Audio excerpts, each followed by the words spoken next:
Hello, my name is Art Chang. I'm a candidate for mayor of New York City. I'm running on the Democratic line. The primary is June 22nd, so please come out and vote for me. I want to tell you a story about my life. I'm 57 years old, but the story I want to tell begins in Korea just before the Korean War. And then I'll take you through my childhood in white middle America, and then to my adult life, which was mostly on the East Coast. And I'll explain how I came to running for mayor and why my life story dictates my values and my positions. So my mother came from one of the wealthiest families in Korea. Her father was a sake maker and a winemaker. And after the Korean War, after the World War II, after the Japanese liberation from the Japanese occupation, he was a very wealthy man. And he noticed, though, that the poverty in his community was extreme. He also had 4 daughters and 2 sons. So he realized that his daughters were not going to have an equal opportunity. So he started this radical idea of educating girls in his province, starting with his daughters, and then the boys. One day he found a boy picking up grains of rice from his factory. And he asked the boy, "Why are you doing this?" And he said, "And why aren't you in school?" He said, "We can't afford school, and the rice helps my family eat." So my grandfather created the first public schools in his province, in Sangju. And when the Korean War broke out, he was viewed as being an opponent to Syngman Rhee and labeled both a Japanese sympathizer because he became wealthy during the Japanese occupation, but also a communist because of his views about the equality of people and especially poor people. So one night, men in black surrounded the family compound, and they came in and they took my grandfather, and he disappeared, never to be seen again.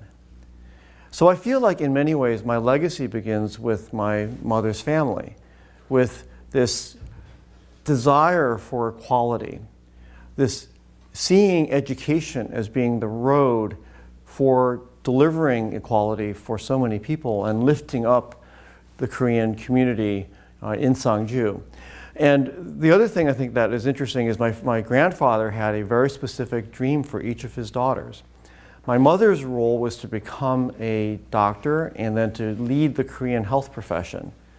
So she became the second class of women to graduate from medical school from Ewell University. And then she came to the United States in 1954 to do her internship and residency at the University of Pennsylvania.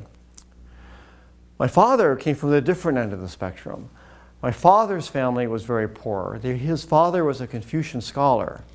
So he was very well educated, but very poor.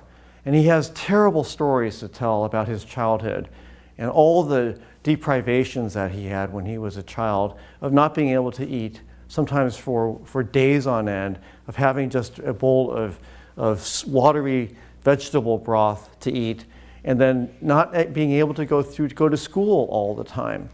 But somehow he managed, by the time when he graduated from high school, he took the Korean national test for the college entrance exam, and he was among the top finishers. And he instantly became famous because they had never seen someone from such a poor background accomplish so much on this test. So my father started at Seoul National University. He attended for 1 semester, and then the Korean War broke out. So my father spent the early days of the war hiding and running. He talks about seeing the elderly men in his neighborhood, in his town, in his village, suffer grievous injuries because of the North Korean invasion. He tells this terrible story about one night the North Koreans came and they gathered up all the young men from his class, and they gave them broken guns and sticks. And my father said, "They're going to send us as suicide troops against our own people to demoralize them." And my father escaped, said, "I have to go to the bathroom." He escaped through a window. Then he spent weeks running and hiding. But he ultimately escaped. He ended up being a waiter in the U.S. Army officers' mess. And one day, he got a very thin envelope.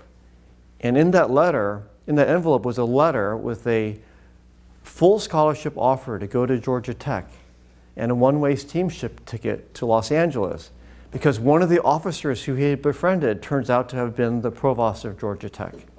So my father came to the United States in 1954, and he went to Georgia and Georgia Tech, and he got his BS, MS, and he became the first Korean to get his PhD in systems research engineering from Georgia Tech.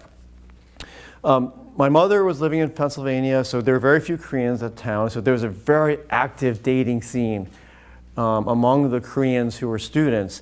So my mother was beautiful, impeccably dressed. My father was handsome, one of the smartest Korean men. They found each other, they fell in love, and they got married, and my mother moved to Atlanta.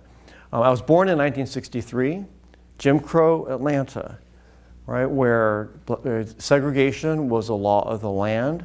On my birth certificate, the races of your parents are supposed to be shown, and the only choices by Georgia law were black or white. So on my birth certificate, white is typed and then crossed out by hand, and then they wrote by hand Korean, and that is my official birth certificate. And that to me symbolizes the status of Asians in this country ever since then. We're not white, we're not black, we're kind of in between, but kind of forgotten along the way. My mother, really instilled in me this very deep appreciation for the civil rights movement, because in 1963 there was no Asian immigration allowed. It was illegal. And in 1965 that law was overturned thanks to the civil rights movement, which declared that all people in this country are equal by race. And there was a moment, and my father we moved to Akron, Ohio, because my father got a job at Goodyear Tire and Rubber Company as an engineer, and he was one of the very first people actually to use data from computers to affect the design of tires that were in the factories. But I can't imagine what he went through at work. We were the only non-white family in my school district. He was the only Asian person at Goodyear in his engineering department. And I can't imagine what stress that was like for him. And I can't imagine what it was like for my mother. We had no Asians around us, no Koreans, no one who could share the language. You couldn't buy Asian food, even the ingredients. And so one day, a Chinese grocery store opened up in Cleveland, and then we would drive every week to go get our groceries in Cleveland. It was quite astonishing. And you can imagine what it was like for me growing up as a person who faced racism, constantly. My first teacher in kindergarten refused to teach me because her brother was fighting people who looked like me in Vietnam. So she got the principal, and the principal asked the principal to remove me from her class, and she did. But then I would go home to a house that was always full of tension. My father had lots of PTSD from the wars, and he also experienced all of this racism at work, and this would often boil over, and so we had a domestic violence household. So I could say that I feared for my safety often walking to school, but I also feared for my mother's life when I came home from school. But along the way, the window of hope for me was actually in African American people. That Black Americans were the ones who actually kept me alive. I mean, almost literally. When we knew that the civil rights movement was what was allowing us to be in America, that was allowing us to be equal or considered to be equal in America. And then in the schools, when there's a Black teacher, they're almost always the first person to actually come and look out for me. And I'll tell you a very powerful story one day of what this actually meant to me and why it's so important. One day when I was around 8 years old, I went down into my basement and turned on the TV, and there was Reverend Jesse Jackson with Operation Push, and he was talking to a group of seated children about and saying, you can be somebody, you will be somebody. And then he said, stand up and shout. He said, I am somebody. And I found myself standing up and saying, I am somebody. I am somebody. And this has been the story of my life, that I am somebody. I got a scholarship to go to boarding school. Again, one of the only Asians in my boarding school. I tried very hard, to shed some of my Asian nerd characteristics. I became an athlete, varsity lettered in 8 sports. I was recruited for 2 sports to college. I ended up doing extremely well as a national merit finalist. I had something like 8 AP courses when I finished. I was your stereotypical model minority. And I got into Yale, which is my first choice school, and probably not surprisingly, I changed from being a pre-med to being a women's studies major. Because you can imagine the life that I had and how this helped me understand my life and my role, that I am somebody. I'm somebody who's not dictated by the color of my skin or my class or my gender, that I'm going to stand up for the rights of women, that I'm going to put feminist right on my resume. And that's been a hallmark of who I am. When I was in college, I worked full-time because my family couldn't afford to pay their share. I started off by teaching music, and then I apprenticed in museum exhibit design and construction. Then it didn't pay enough. And so I started working in restaurants. I've worked in every job in a restaurant, starting at the back of the house, getting promoted up into the front of the house. I also worked in architecture firms as an apprentice. And so those hands-on experiences were actually fundamental to who I am.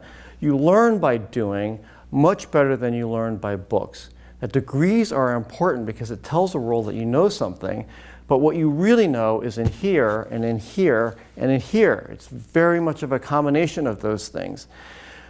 I moved to New York in 1985 with $400 in my pocket. I really struggled. I know what it's like not to be able to pay the rent or to put food on the table.